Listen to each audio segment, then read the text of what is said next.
in Pajamas. We are so happy to have you here at our ultimate slumber party. I'm one of your co-hosts, Anyssa Reddix, and I'm joined here by our other co-host, Dr. Angela Reddix. Yes, I am happy to be here with you all. Oh my goodness, there's so much hustle and bustle going on as we prepare for the holiday season. Absolutely. We had a great Thanksgiving. I just enjoyed being around family. I had a small gathering. We normally have tons of family. Just understand, I am the first granddaughter of a family of 10. And so there are a million cousins and in-laws and all of that. And so normally we all get around the table, as you know.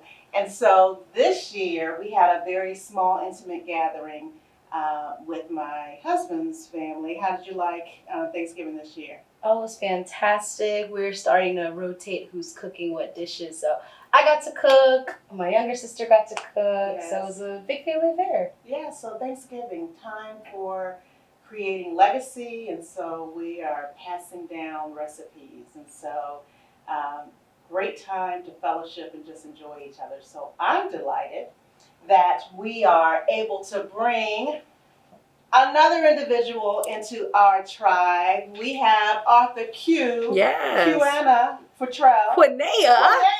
But that's all right. That was close. Yes, it That's was. good. Yeah. With us today. And just so delighted to have you. I'm excited to be here. Thank you, ladies, for the invite.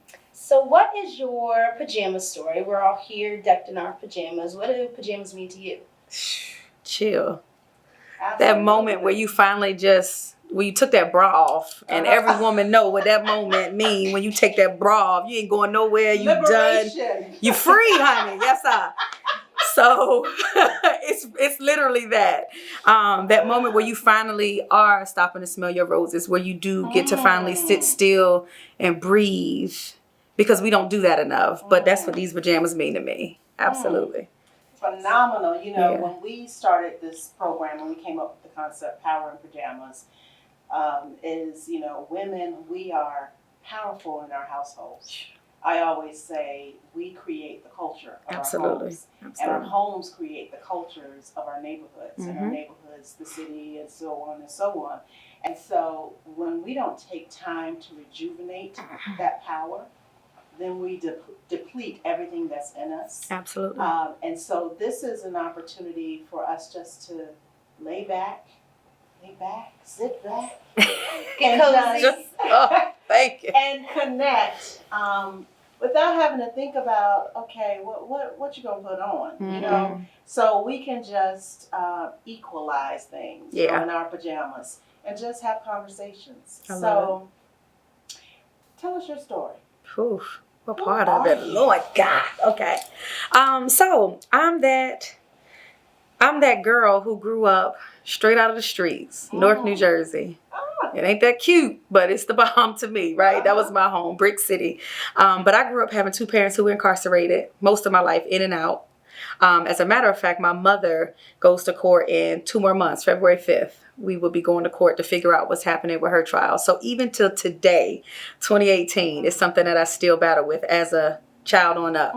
And so growing up there, having those two kind of in and out, having some substance issues and things that they were dealing with there with drugs, not really alcohol, but certainly drugs was a heavy thing for them. And then outside of that, really just trying to navigate through life and family, trying to help, not really knowing how to help. Because up there, which is like many other communities, incarceration is normal. You know, what is there to talk about? Your mom locked up. She in jail. And that's just that. Not a sit down, not a conversation, nothing else. And so that was for me. And I was the only child. I am the only child. Talking about was. I am the only child. And so I had to really figure it out on my own in a sense. So a lot of times, even now in life, when people say, man, you're so strong. God, you're so independent. I didn't have a choice. Or I did have one, but I chose this ride versus just laying in what I was going through at the time. And so, yeah, that's really that. I had to really navigate through my pain and figure out what my purpose was. I laid in it enough until one day it was time to certainly jump up and say, okay, what we gonna do? And if it wasn't for, honestly, me being terminated, which is the craziest thing, that actually pushed me right through where I needed to be. Because because of everything I had gone through, my hopes and dreams was just to open a little childcare, start childcares around the world, make children safe, feed them, make them, find adults they could trust. And that was it. And when I was at the top of my game, they came in and said, oh, not no more. We letting you go. And I said, God, what's up? What we doing? I thought this was what I was doing here. And that wasn't the case. There was something more I was supposed to be doing. Not that I didn't know it, because we all know. And sometimes he got to push you out of that. And so that's just what he did. And let's say that was March 17th, 2014. By November of that next year, I had my first book out. Amazon bestseller, self-published. By that following year, had another book out, was in a movie documentary, traveled around the world on a national tour, speaking engagements, building my business, etc. So from that, we just became from the girl who goes from North all the way to Uganda and around the world doing what we do. So That's so incredible. Yeah. So at our nonprofit, we work with middle school girls, teaching them about entrepreneurship. Nice. And we go to communities where they have the highest rate of children living in poverty. And something we always talk about is the cycle. Yeah. And so I'm sure in your research and your work and your writing and in your experiences, you really understand how the cycle works. So why do you think you had the inner strength to not fall into a cycle? I honestly think it was just my choice. I honestly, there is not a thing in the world to prove me different. I believe that we're all born with that. We just choose, because it's hard to stay down, just like it's hard to pick yourself up.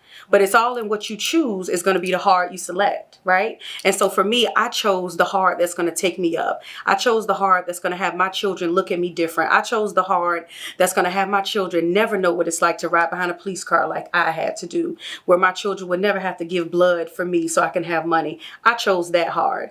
And as hard as it is for me, I still choose it every single day. Even now, I have to still make the choice, because it's not like that addiction spirit that's in all of them isn't in me. I have to make the choice on what I want to do. And many things in life that we are faced with, it all is really a choice. And so really, and I guess really the biggest thing for me, I'm a believer. I love everything about God. I ain't no super holy roly, but I love the Lord. And I firmly believe that if it wasn't for that foundation, I would be so lost. I don't know how people do it for real. But without that and me knowing, okay, God, you got me. Okay, so when your word says that all things do work together, it really is? Okay, got it. Because now as I look back, I think about everything I had gone through. And now every person that I affect and infect with positivity, and I'm able to help them change their life, I know, wow, okay, if it wasn't for me crying then and suffering then and getting over it then, now I wouldn't be able to talk to them. So, yeah. Your beginning does not have to be your ending. Does not. And your story definitely speaks to that. Yeah. Since the moment I met you, you have this joy that just resonates from you. So not even knowing your story, it is amazing how we have the strength to not wear that. As almost, when you come in the door, you know that someone's gone through something. Now, we know, we live long enough, everybody has gone through something. Yeah. But the joy that you speak from, even when you told your story, it wasn't from a space of being a victim. No. But having the victory. Absolutely. And so I'm wondering if you could speak to those who are listening. We always say this program would be for 5-year-old girls, 55-year-old women, 105-year-old women. The thing about being a woman is just that. You're constantly trying to rise. Always. So I'm wondering, what you said you made a decision. You made a choice. Yeah. So what are you doing today based on your background, what you've gone through, to ensure that others don't have that same road? So I have started my company, and in that, the ECE firm, where we empower communities everywhere. I do life coaching, business coaching, and I ensure that women truly understand their power, but first healing from inside. So author Q is what I said to call me, not necessarily because I'm this amazing author. I know I am, but not because of that, right? But because I know that my purpose is to help other people change their story. Period. And to help you truly heal from that childhood stuff. I'll let everybody else deal with everything else. I know my assignment is to help you realize that little Angela needed to heal before she becomes Dr. Angela. That's right. Otherwise, she gets stuck somewhere in between and never even see what that role looked like. She saw it in her head, but she never really see it, right? And so that's what I do in that realm. Yeah, it's good to have a business, but anybody can make money. But how do you keep money? And how do you really impact those lives? So healing is really what it's all about, really showing them how to do that. Because it's a constant thing. Every single day I have to choose whether or not I want to stay in this healing space or just flip out, because I still get phone calls. My family's still half crazy and half okay. It still is what it is. And so in doing that, and going to the jails that I do weekly, I've started a whole program called Parenting Behind Bars. And that's something that we're creating and licensing it now so that we can get it distributed out and beyond, so that it can be a curriculum in all prisons and jails, so that they can learn how to parent right from where they are. Because the reality is, I don't care whether you've never seen a jail cell in your life. If you're not involved with your children, you're just there, right? We can buy stuff for our kids all day long. We can give them presents. But if we don't give them our presence, it doesn't matter. So if I can teach a woman behind a jail cell how she can parent her kid right from that phone, right through her letters, then I think right there I'm doing something for her that her children will thank her for later. Then outside of all of that, we have the nonprofit organization called Building Resilience in Communities, where every year we do some stuff around the holiday times just to remind those children that they're not alone, they're not forgotten about, and we give the parents some type of again. So it's like, hey, I know you can't afford it, but we got some folks who'll step in for you. And they get to write a wish list. And when we deliver those gifts, we say, hey, your mom wanted you to know she didn't forget about you. Here you go. She sent me right here for you. And the looks on those children's faces, I like yours, like, do you know my mom? And I'm like, heck yeah. And I probably ain't never met her before. But I'm going to say that because I know that feeling. I know what it's like to be that kid and get stuff off the angel tree. And you looking like, what the heck is these orthopedic shoes? I can't do that with these. So I make sure that those children get stuff that I knew I wanted. And really that's really it. And everything I do, whether it's a Facebook Live, whether it's meeting somebody in person, anything that I can do to really just help you see that, hey, you are the bomb. Like, okay, you messed up. It's cool. Let's jump back in it, because life goes on. So as you go about building your brands and your businesses, what has been the most surprising part of entrepreneurship thus far? Girl, how much time we got? I will honestly say the most surprising is, God,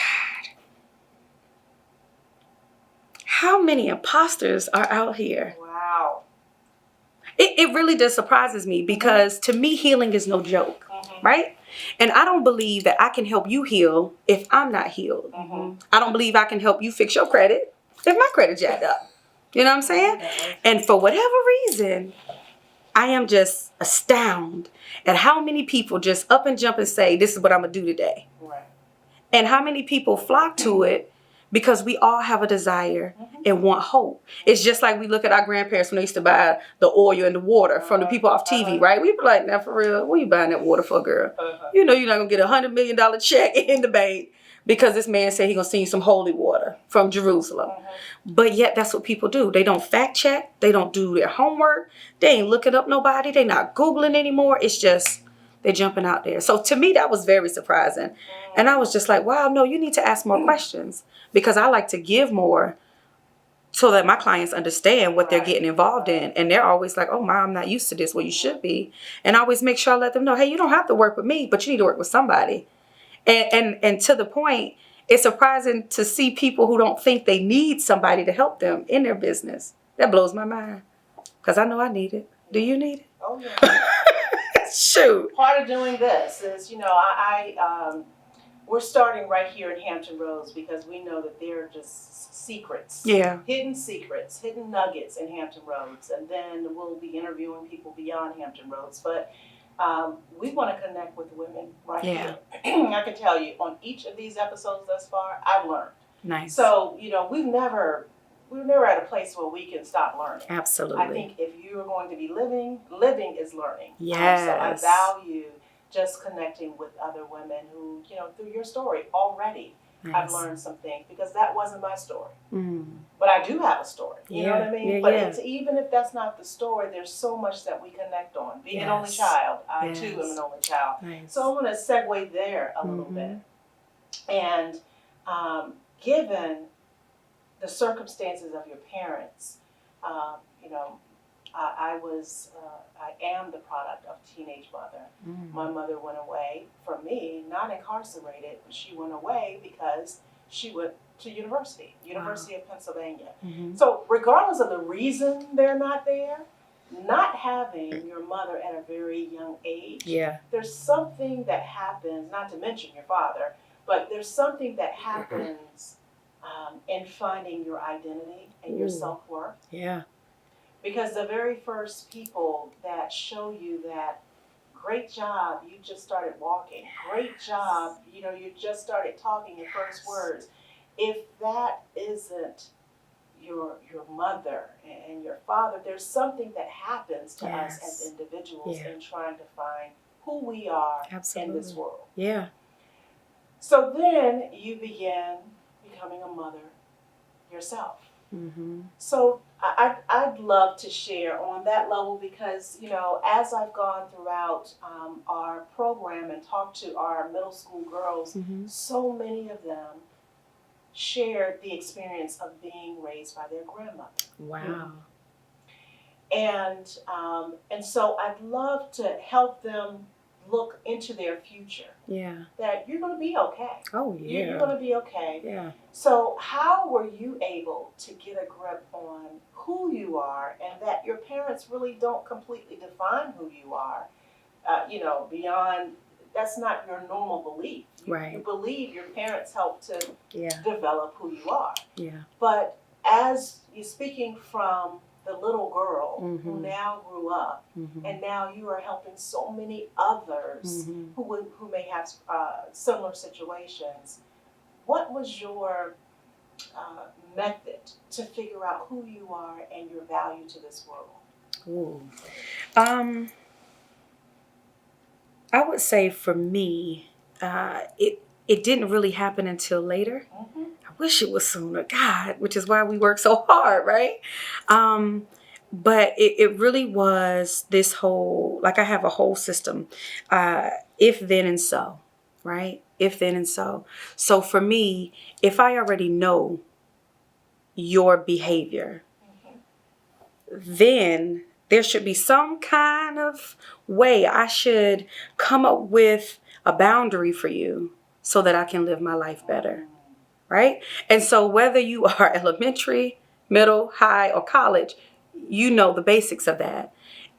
One thing that I've learned in this journey is that people who are toxins in your life and that cause the most disruption to your peace, they're very, very consistent. They don't change their behavior. They always going to call you and beg for money. They always going to call you. They always go, the call is always going to be the same. The text is always going to be the same. But you get to choose then and so how you're going to respond to those things. And so for me, I think that was the biggest takeaway. And what's funny is I didn't learn that until going through with my son, who's, Lord, a teenager now. And that took me a while to even understand that. But when he was younger, he didn't talk till he was 4 years old. So me having I got a whole early childhood background, working on a doctoral degree and all this good stuff is all pretty.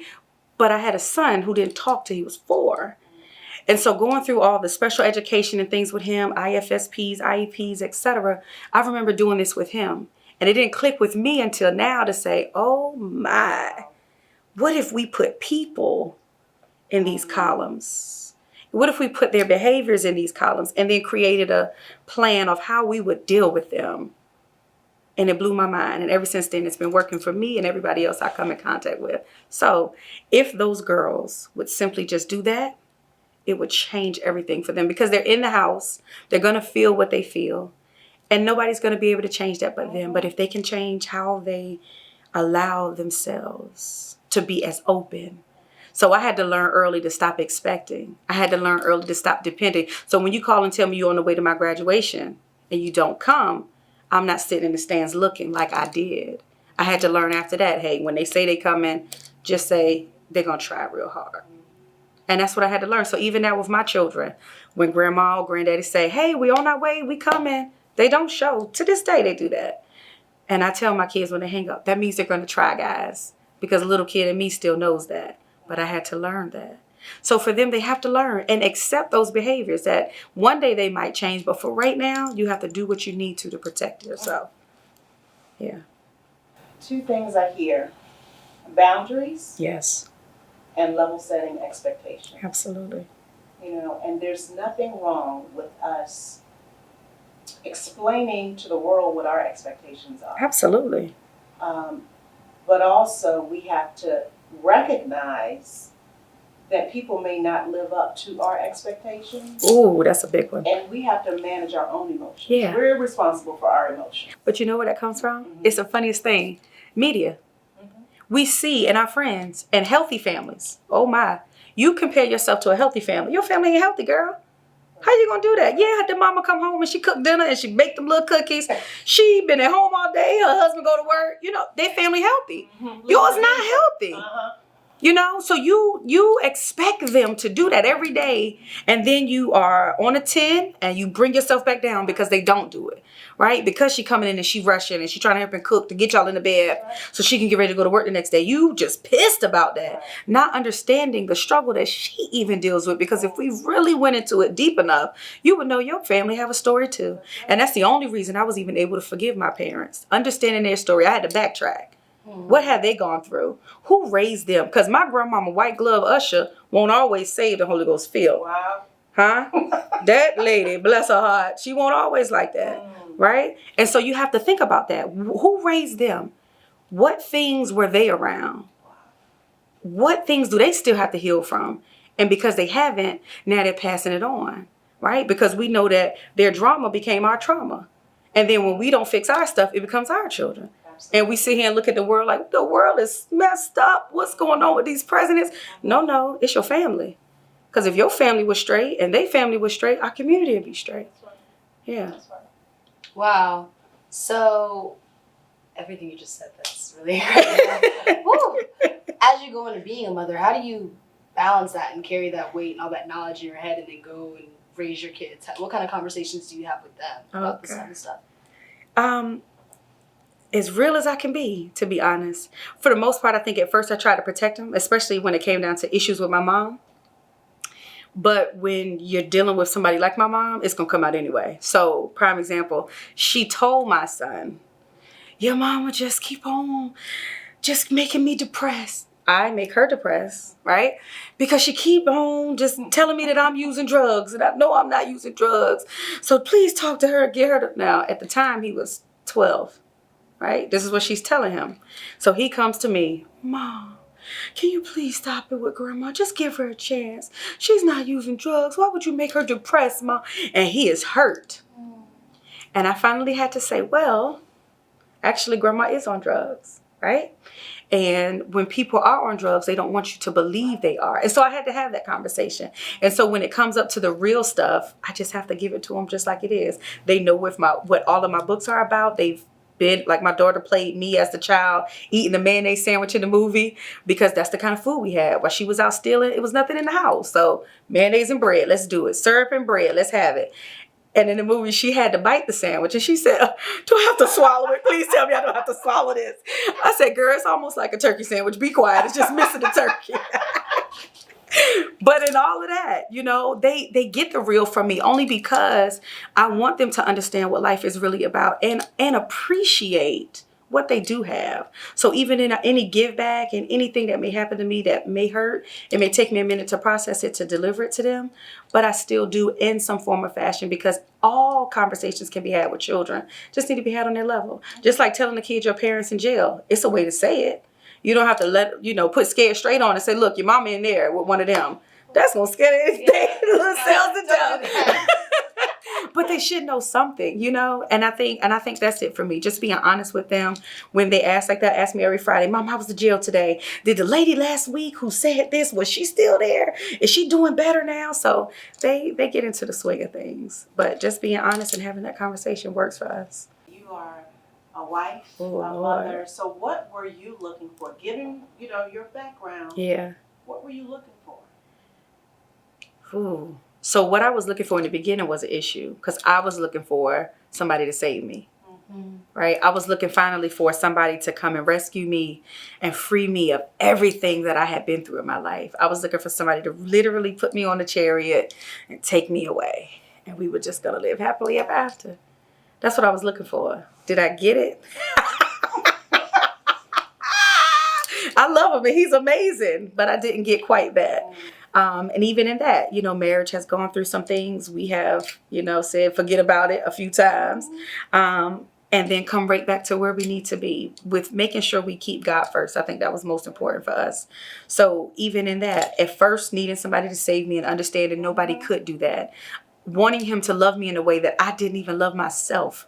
And so therapy and self-help and really traveling on that road for me was important so that our bond could actually be something. Because before that, we were just going against each other, not understanding that, hey, you're not supposed to be doing that. You guys can go together. It's okay.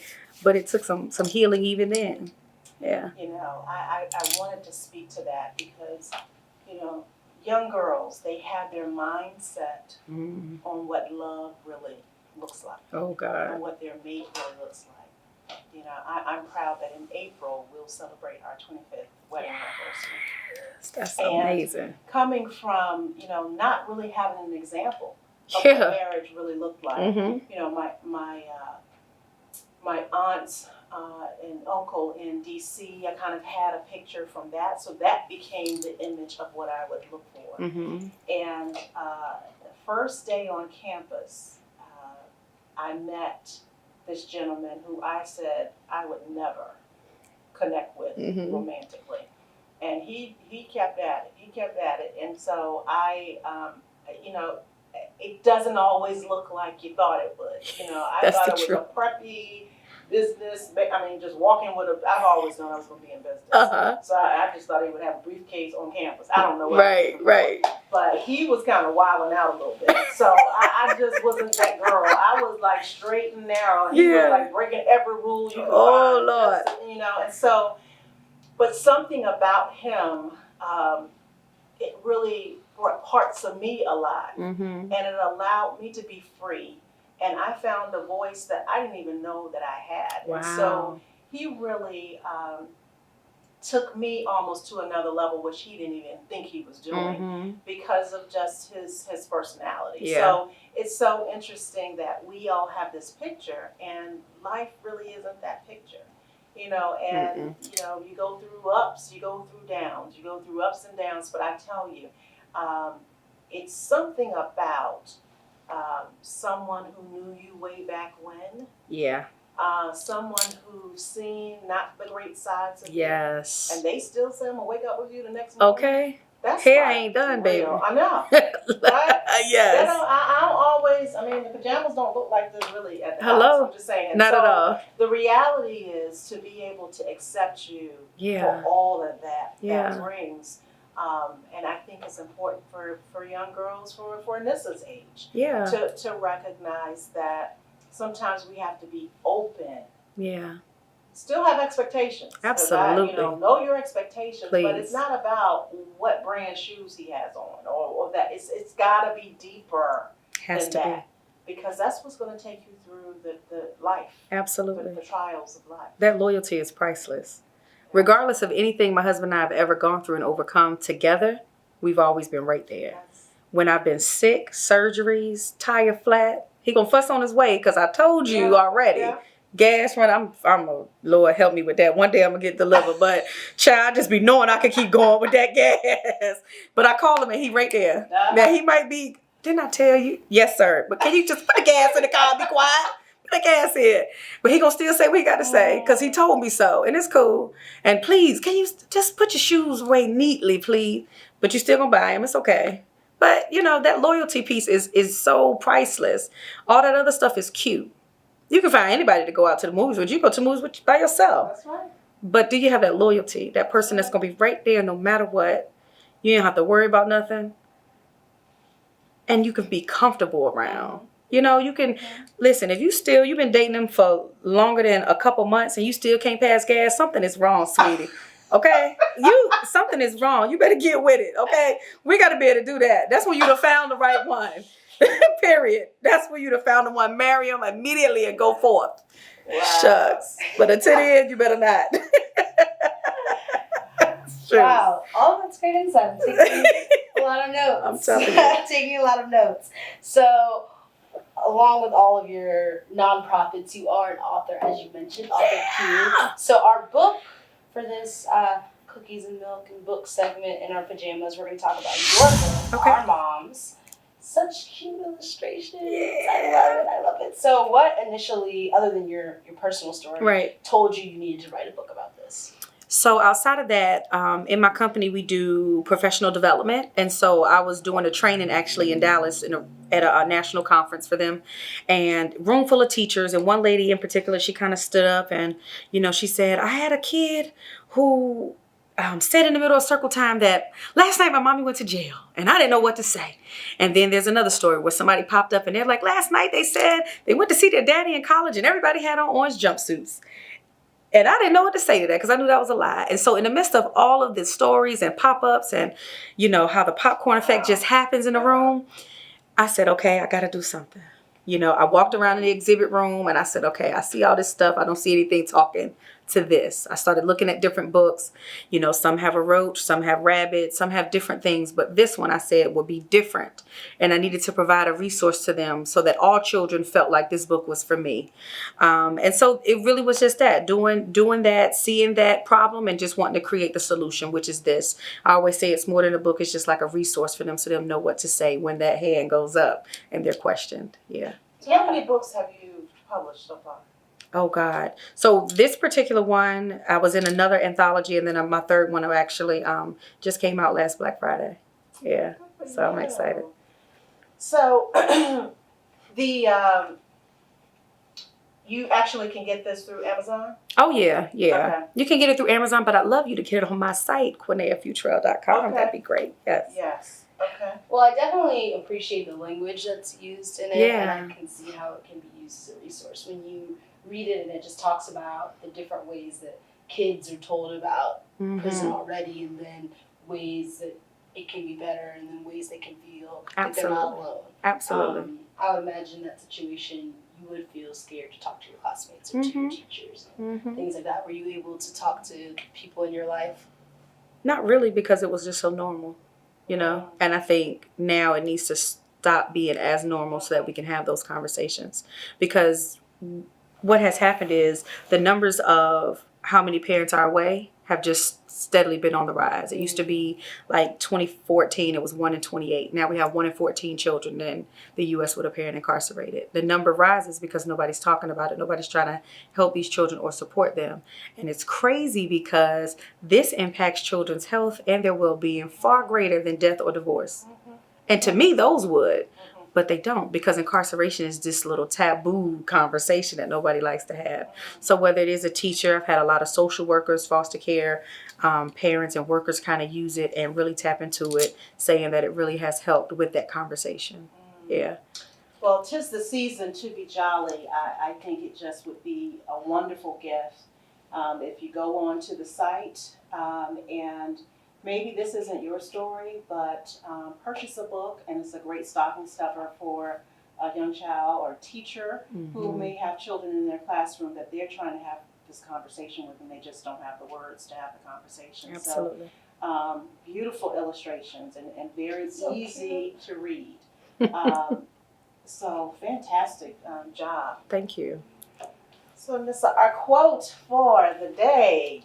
So, the quote that I have pulled for you ladies for today is by Max Dupree. And it says, we cannot become what we want by remaining what we are. And I feel like that ties in really well with your ideologies. What do you think when you hear it? I love that. Read it one more time. We cannot become what we want by remaining what we are. Oh, yeah. You'll never see that end of the tunnel if you just stay right there.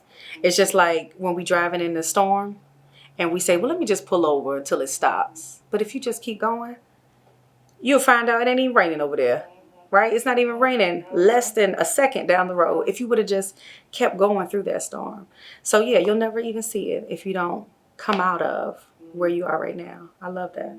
Good stuff. What do you think, Dr. Amy? I think we're always climbing. We're Always. always climbing to the next version of our best selves. Mm-hmm. And I think what's to come is far greater than what's behind us. And so we have to continue to climb. Yeah. And never get weary, never just stop climbing.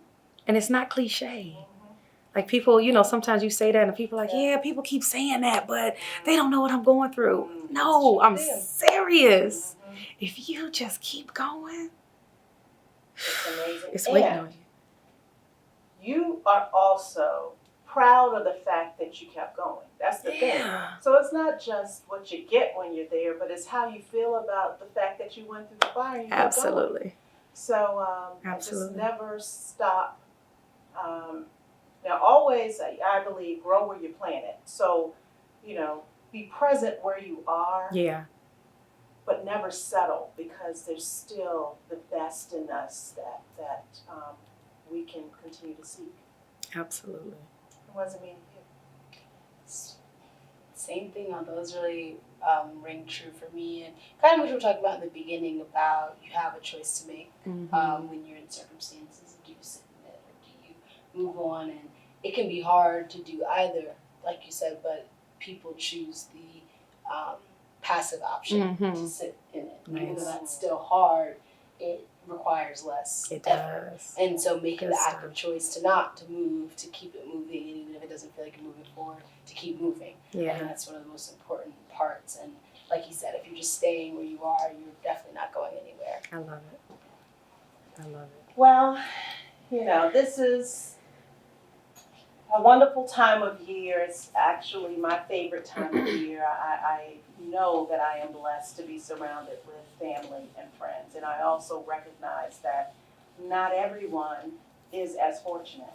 So I just invite all of us to open our hearts, open our thoughts and our prayers to everyone during this season, that we would just be able to appreciate the little things around us, and that we can bring joy to others who are around us. So in closing, tell us about your events coming up, etc. Yes, so I have two major ones happening. So first is the nonprofit, which is Building Resilience in Communities. We are all over social media as BRCINC _1. We have our It Takes a Village toy drive and brunch that is going to serve over 300 children and families right at Bannister Nissan in Chesapeake from 12 to 4. We're going to need all hands on deck. So if you can volunteer, if you could donate a piece of snow, we will take it. So certainly email us info@brcinc.org. And our website is www.brcinc.org. The second thing that we have coming up is on the for-profit side. So I have my Unleash the Champion retreat that is going to be coming up. It's actually going to be March 15th through the 17th. It is to the 18th, but that's for elite, and those spots are taken. Sorry. So I think right now to date, we have like 2 spots left. So if anybody is ready and let me not say anybody, if a woman that is watching is ready to truly heal, truly ready to go ahead and unleash that book, truly ready to learn how to monetize off of your story, truly ready to take that pain, turn it into some purpose, and now flip it into some profits, I'm your girl. We're going to be in Virginia Beach in Sandbridge. We have a beautiful house. It's going to be fun. We're going to have our jammies on. We got purpose and pancakes in the morning. And I mean, it's going to be some good stuff. Products and mimosas or mocktails. So it's going to be some good stuff because you can't be a business owner. You ain't got no products, okay? Just let y'all know. You're just expensive hobbyists at that point. So the website for that is unleashthechamp.com. Unleashthechamp.com. You guys can apply there because it is an application process. Everybody's not welcome simply because it is a sacred space where we are going to be doing some work and some inner work. And so we want to make sure we protect that space. Yeah. So. Fantastic. See, Hampton Roads is the place to be. Yes. Well, it's been a great time. Thank you so much for spending this time with us. Thank you so much for sharing your story, and thank you for inspiring those who are watching and listening. Thank you both. I appreciate the time. Well, this has been another great episode of Power in Pajamas. Make sure that you are tuned into everything that's going on with us and you know when the latest episodes are uploaded. So go ahead and download SoundCloud, subscribe to Power in Pajamas, check us out on YouTube at Angela Reddix. You can follow her on Instagram at I am Dr. Ange Reddix, Reddix, and you can follow me on Instagram at Nysnys, NYSNYSS, and we will be looking forward to next episode. Our next episode will be our Merry Christmas episode. So, hey, gather around, put on your pajamas. Who knows? You might see some reindeer. Who knows what's going to be going down in that episode? But we look forward to joining you for your holiday season. Take care. This episode of Power in Pajamas was sponsored by Just Picked Juices, located at 415 North Military Highway, Suite 15 in Norfolk, Virginia. Hey bosses, check out our next episode of Power in Pajamas where we talk to Dr. Stacy Otis Scott, also known as Dr. SOS.